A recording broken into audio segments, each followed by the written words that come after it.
বলটো কি হলো তোমার? কি হয়েছে? একটা লাড্ডু খাবো বলে লাড্ডু নিয়েছি, তো লাড্ডুর এতে চুল। কি বললাম তো আমার কাছে দাও, আমি পাল্টে দিই। আরে দাদা, আরে আমি লাড্ডু খাবো না।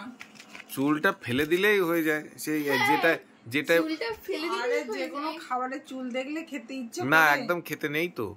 যে খাবারটা পড়েছে চুল, খাই না, খাবো না। সেইটা খাবারটা ফেলে দিতে হয়। ঠিকই বলেছো। এর জন্য দায়ী হচ্ছে বনি। কেন বনি কি করেছে? ওই দেখো, ওই তুমি খাচ্ছ, পাশে ডিজাইন করছে, ওই জন্য ওই শিওর আমি। আচ্ছা বনি, থেমে যাও। ওই চুল পড়েছে সম্ভবত।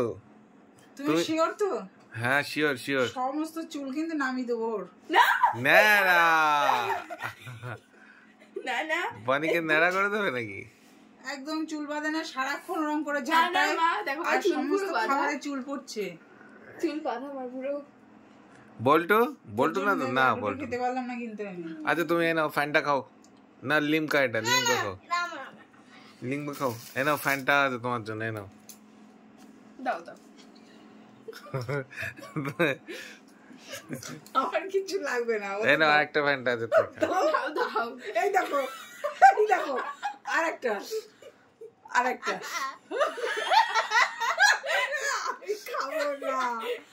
আমি খাবো না। তুমি এক কাজ করো বনি, আমি শেষ, বল্টু পুরো শেষ হয়ে যাবো। আমার দরকার বনিকে তাহলে কি ন্যাড়া করে দেবে? না কিছুটা সেরকম পর্যায়ে চলে এসছে ব্যাপারটা। আচ্ছা তুমি তাহলে এক কাজ করো, আমি খাবো না, কিছু দিতে হয় না। কিছু খাবে না?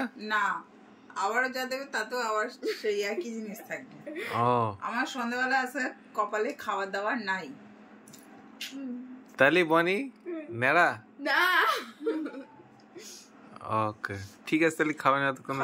আমার হলো না খাওয়া। বল্টু আর তোমরা খেয়ে নাও, ঠিক আছে? খেয়ে নাও মানে কি খাবো? বনি খেয়ে কোল্ড ড্রিঙ্কস খাও, ওগুলো চুল পড়েনি, খাও। ওই তো বল্টু দিয়েছে তোমাকে। ঠিক আছে, খাচ্ছি।